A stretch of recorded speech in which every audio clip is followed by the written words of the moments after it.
고품격 날라리 방송 한준희 장전의 원투펀치 206화 방송 시작하도록 하겠습니다. 자, 오늘도 변함없이 축구계 터줏대감 두 분과 네. 함께합니다. 안녕하세요. 근데 왜 이렇게 안녕하세요. 오늘 안 칼지세요? 네? 고품격 날라리 방송. 좋지 않았어요? 리버풀 경기 이후라서 이 그러니까. 톤도 높고 제가 그 말씀을 드리려고 템포가 빠르고. 아니 저는 이제 원투펀치 진행자로서 기뻐서 왜냐면은 저희가 프리뷰를 했는데 정말 원투펀치는 정말 선구자적인 그런 방송답게 한 의원님이 해주신 말씀이 대부분 맞았고 결과를 또 장전 아니요, 저는 의원님이 또 예측을 하셨어요. 몇 개월 전에 예상한 거는 맞췄는데 이번에 사실 90분 무승부 예상했잖아요. 1대1. 네. 그러니까 전 틀렸는데 급격하게 한 팀이 순간적으로 무너질 거다. 이 얘기를 한현이 정확히 네. 맞췄어요. 문제는 저는 그래도 리버풀이 조금이라도 좀 우세하지 않을까 네. 였는데 내용은 뭐 그렇다 치더라도 결과는 역시 최근에 외국에서도 이런 표현이 나오더라고요. 외국 방송에서 UEFA 세비야 리그 네. 유로파 리그. 그러니까요. 세비야의 3연패는 뭔가 신이 저한테 퉁 쳤거든요. 네. 퉁 쳤었어요. 그래서 세비야가 3연패한다. 네. 이게 팍 느낌이 와서 얘기했는데 그게 원래 맞는 거였어요. 제 기억에는 그거 심지어 대진도 안 나왔고 그러니까요. 세비야가 유로파로 가는 순간 장 의원님이 이번에도 그냥 세비야예요. 그냥 그랬어요. 그러니까 그런 느낌, 그런 걸 뭔가 축구의 신이 퉁 쳐주는 건 그때 그걸 그냥 갔어야 되는데 갑자기 이제 약간 이성적인 판단을 추가를 하면서 뭐 이게 1대1이 연장전 되니. 뭐 이제 그러니까요. 어쨌든, 이러면 네. 망한다. 어쨌든 원투펀치의 승리입니다. 자, 역시 대단하십니다 두 근데 분. 의문의 1패가 저 신하영 씨가 의문의 1패인 것 같아요. 왜죠? 코바영, 아니요, 저는 코바영 기분이 으로서. 굉장히 좋아요 지금. 좀 이상 지금 불안해요. 굉장히 좋아요. 이 방송 하기가 약간 불안해 지금. 녹화 전에요. 네. 리버풀 봤어? 그랬더니 나 짜증나 죽는 줄 알았어. 네, 자, 뭐 많은 분들이 짐작을 하시다시피 원투펀치 206화 첫 번째 이야기는 유로파리그 리뷰가 되겠습니다. 하지만 그 전에 저희가 또 AFC 챔피언스리그 이야기를 조금 하고 넘어가면 그렇죠. 좋을 것 같아요. 두 경기가 있었는데 전북이 멜버른 원정을 가서 1대1로 비겼어요. 하지만 원정골을 또 크죠. 넣어서 네. 이제 2차전이 훨씬 수월해졌어요. 야, 그 레오나르도의 프리킥 한 방은 그 골은 뭐 유럽 어디 내놔도 손색 없는 멋진 프리킥 골입니다. 근데 그 원정골이 결국은 전북을 살릴 수 있을 것 같아요. 네, 그래서 물론 뭐 경기를 열어봐야겠지만 축구신이 퉁 친 그렇죠. 건가요? 네, 지금? 그래서 네. 그 원정골 하나 때문에 전북이 이제 제가 볼 때는 올라갈 것 같습니다. 네. 저희가 몇 주 전에 이제 올라갔을 때 그때 이제 수원 포항 뭐 탈락 얘기도 하면서 전북 서울 얘기를 좀 했을 때 이 멜버른 빅토리는 기본적으로 내려앉아서 견고하게 하는 팀은 아니다.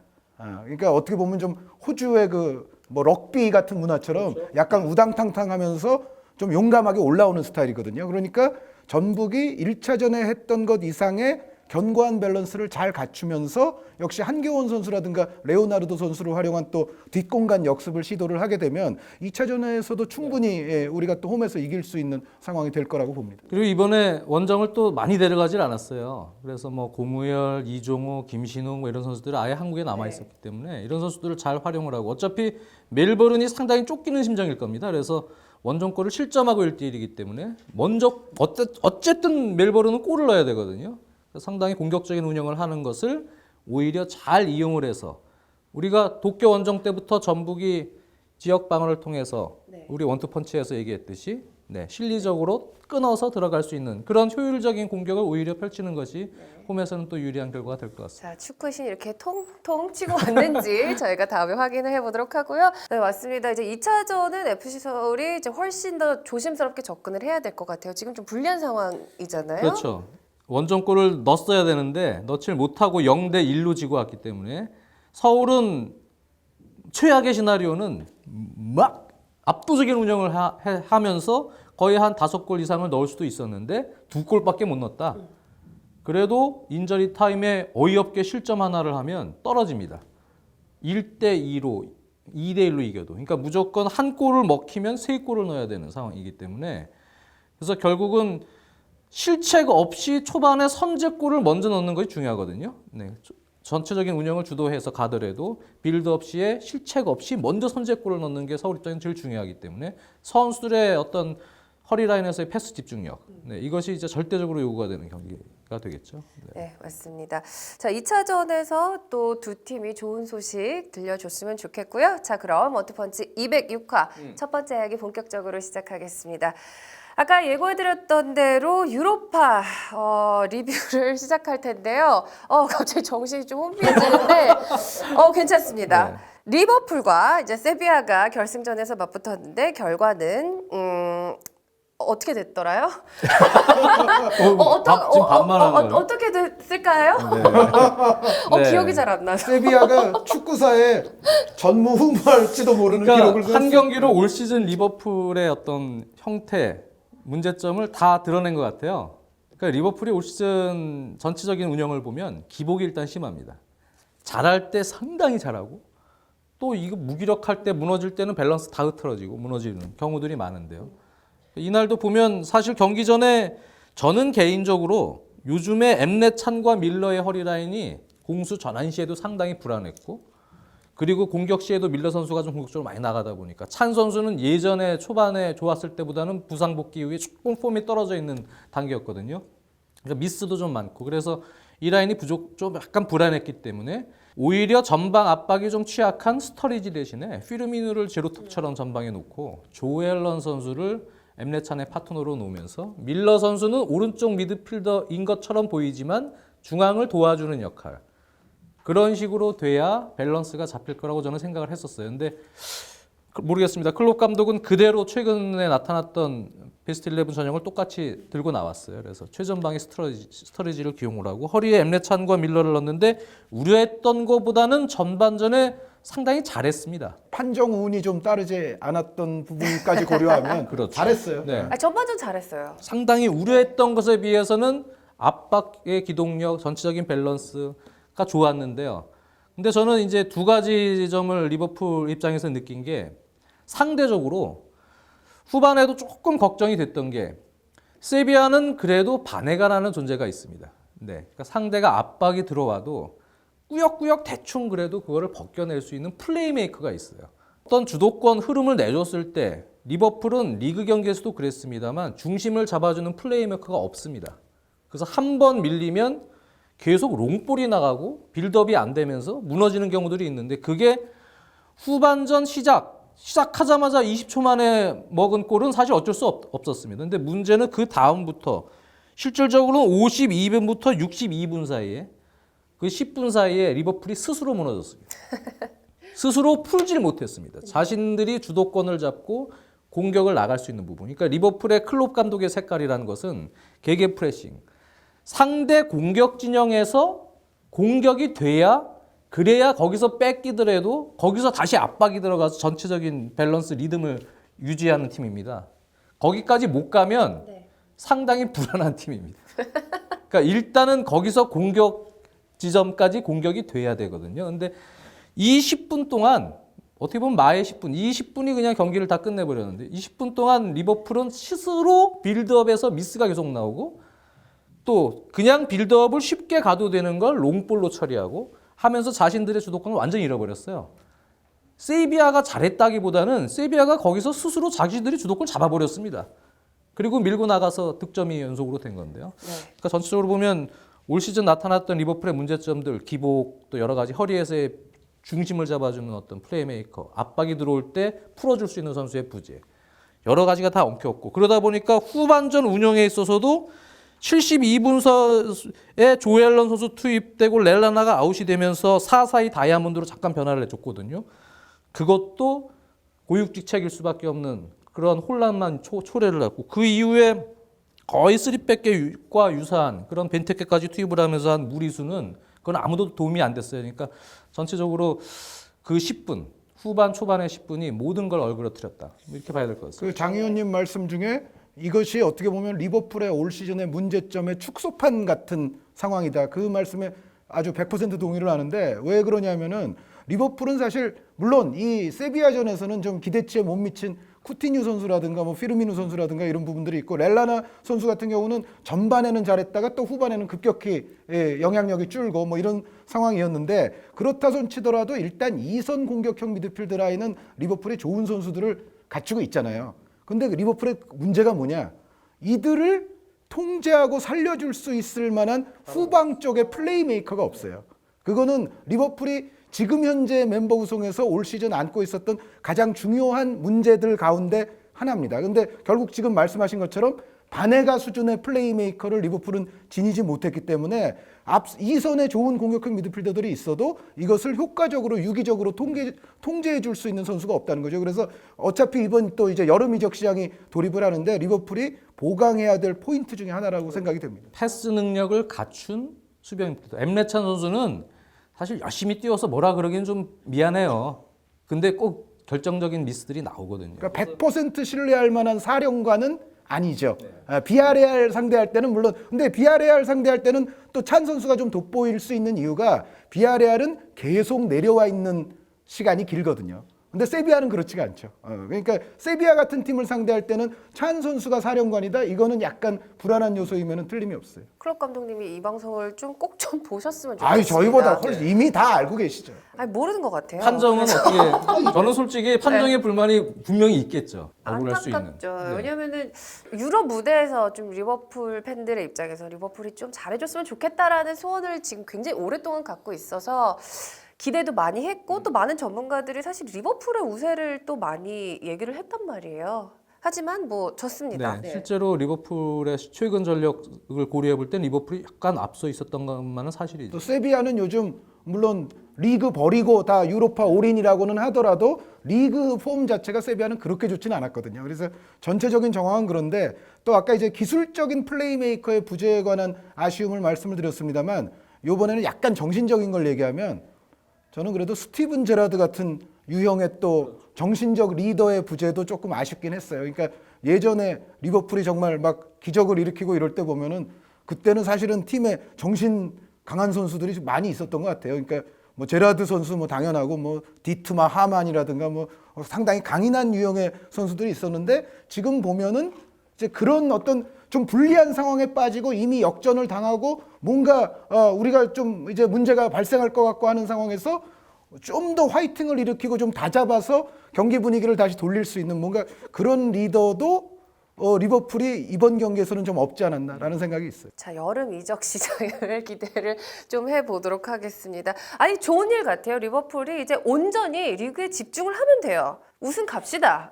제가 한 말은 EPL 아니고요. 강력한 우승 후보죠. 다음 우승을 시즌. 가면 돼요. 네, 네, 아주 좋은 현상인 것 같습니다. 첼시도 리그에 집중할 거예요.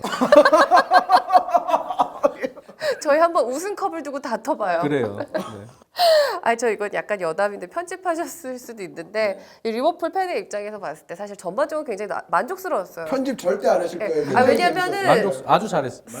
스터리지 선수가 딱 골 넣었을 때부터 이제 리버 팬들은 이제 새벽에 막 이랬던 거예요. 그러다가 이제 뭐 후반을 딱 시작하려고 봤는데 저는 사실 자리를 잠깐 비웠다가 다시 갔는데 1대1이 된 거예요. 이 상황은 뭘까? 저 자막 잘못된 줄 알았어요, 정말. 내가 졸리구나. 진짜 졸리구나. 이래갖고 막 눈 비비고 다시 봤는데 1대1인 거예요.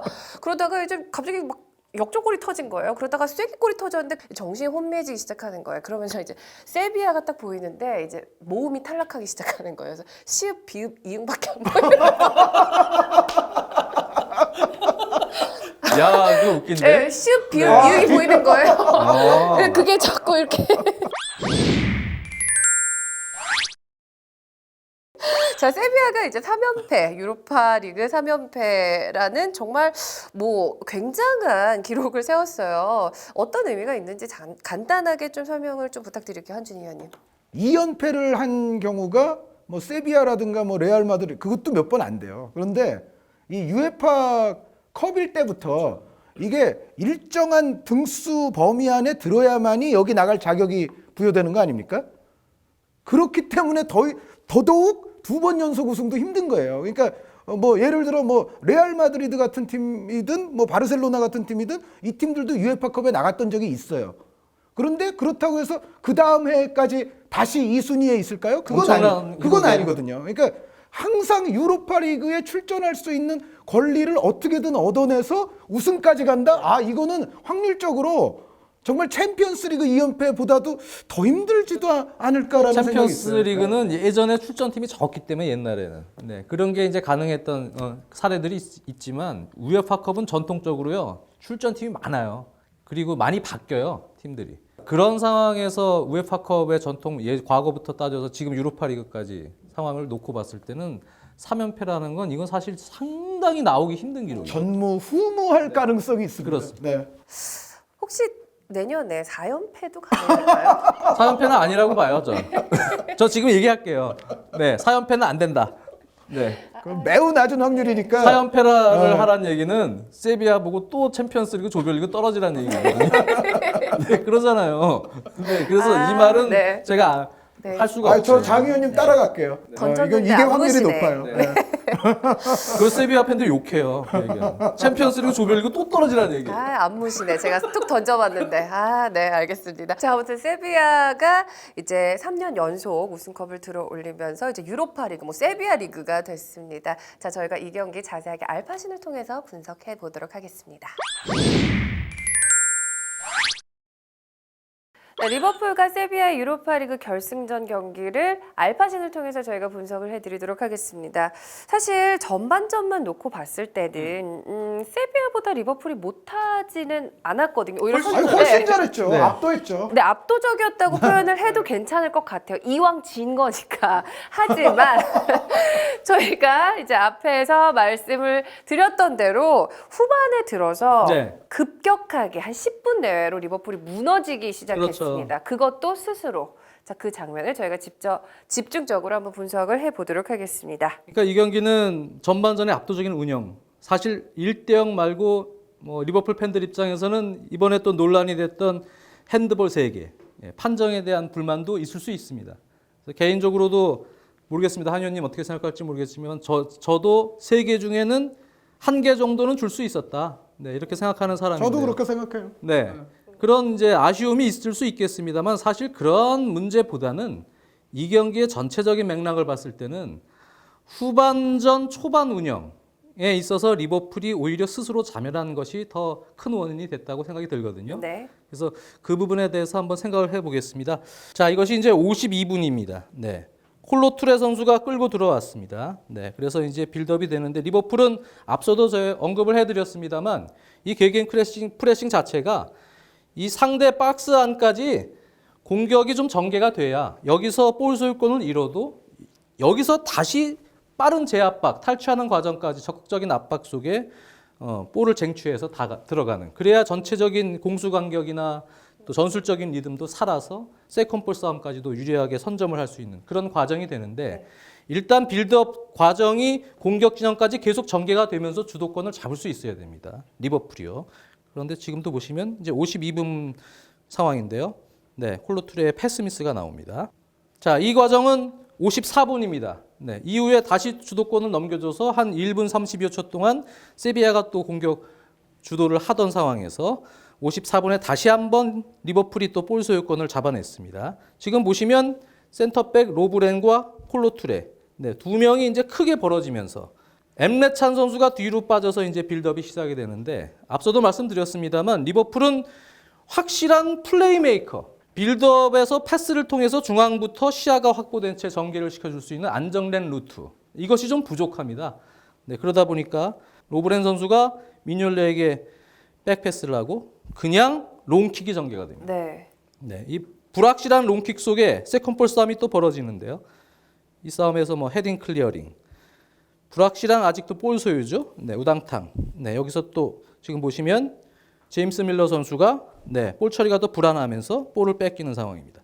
근데 프리뷰 당시에 말씀드렸던 것처럼 세비야는 통상의 라리가 팀들보다는 키 큰 선수들이 또 많기 그렇죠. 때문에 네. 사실 지금과 같은 볼 전개에서 리버풀이 볼을 자기 것으로 만들 수 있는 확률은 극히 낮다고 봐야 돼요. 그렇죠. 네. 네. 그러고 나서 세비야에게 또 계속 소유권을 주고 리버풀이 주도권을 잡지 못하는 상황입니다. 52분부터 시작이 됐는데 이 사이에 결국 찬스를 내주면서 결정적인 위기 상황이 있었는데 미뇰레 키퍼가 선방을 해내죠. 네, 그 상황까지 있었습니다. 57분 또 상황입니다. 콜로투레부터 엠레찬, 네, 또 중앙에는 제임스 밀러가 있는데요. 확실하게 공격 방향으로 전개될 수 있는 패스 루트가 지금 좀 원활치가 않고요. 로브렌에서 여기서 또 패스 미스가 나옵니다. 네. 스스로 빌드업 자체에서 미스가 지금 워낙 많아지고 이어진 현상이 나타나면서 세비야 입장에서는 전반전 운영보다 후반전에 뭐 1차 압박 라인을 높게 가져가거나 적극적인 운영을 하진 않았어요. 스스로 오히려 세비야에게 주도권을 자연스럽게 내주는 현상을 계속 초래합니다. 그러니까 확실히 전반전이랑 비교해봤을 때 느려요 리버풀 네. 선수들이. 그리고 이제 58분이죠. 바로 또 세비야가 주도권을 잡았다가 볼을 또 잡았습니다. 네. 백패스 아웃 나갔습니다. 스터리지 선수가 모처럼 볼을 잡았습니다만 여기서도 리턴 패스가 또 부정확하면서 그대로 또 소유권을 세비야에게 내줍니다. 네. 이게 59분 계속 이어집니다. 52분부터 결국 이제 62분인데요. 자, 지금 보시면 엠레찬 선수가 다시 또 볼을 뺏어내서 소유권을 잡아냈어요. 리버풀이.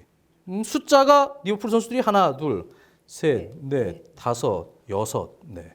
6명이나 됩니다. 상대편 세비야는 지금 2명밖에 없죠. 네. 이런 과정이면 충분히 방향 전환을 해서 여기서 빌드업을 또 풀어나가도 되는 여유가 있습니다. 그럼에도 불구하고 모레노 선수는 또 뻥. 네. 또 부정확한 공격 속에 또 세비야에게 내줍니다.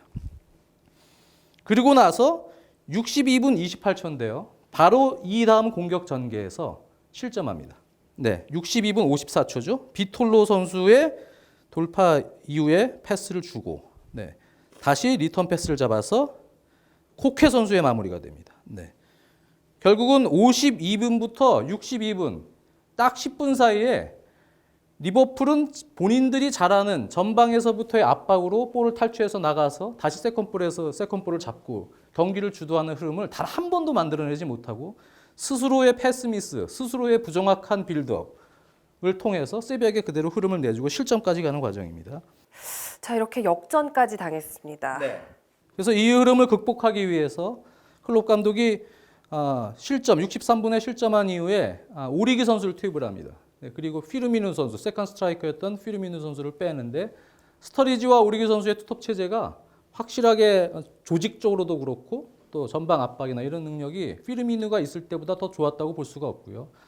물론 2대1이 된 이후에 리버풀이 잠깐 공격적으로 좀 올라간 횟수가 있었습니다만 그건 역시 조직적으로 원활치 않았고 오리기 또한 몸 상태가 완전치는 않은 상황이었습니다.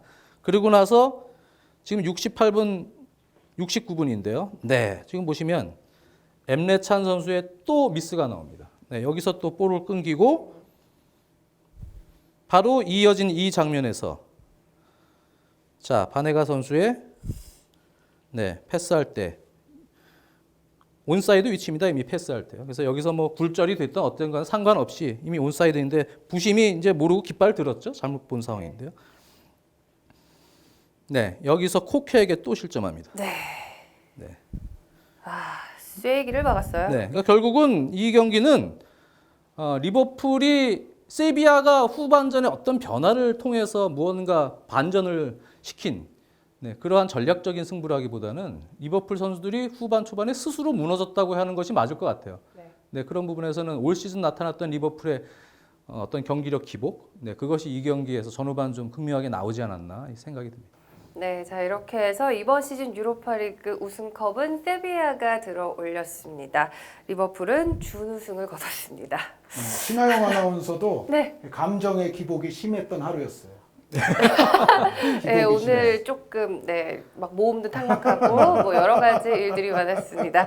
자, 이렇게 저희가 알파신을 이용해서 유로파리그 결승전까지 분석을 해드렸습니다. 원투펀치 206화 첫 번째 이야기는 여기서 마무리를 하도록 하고요. 저희가 두 번째, 세 번째 이야기도 순차적으로 업데이트가 될 테니까요. 여러분 기대 많이 해주세요.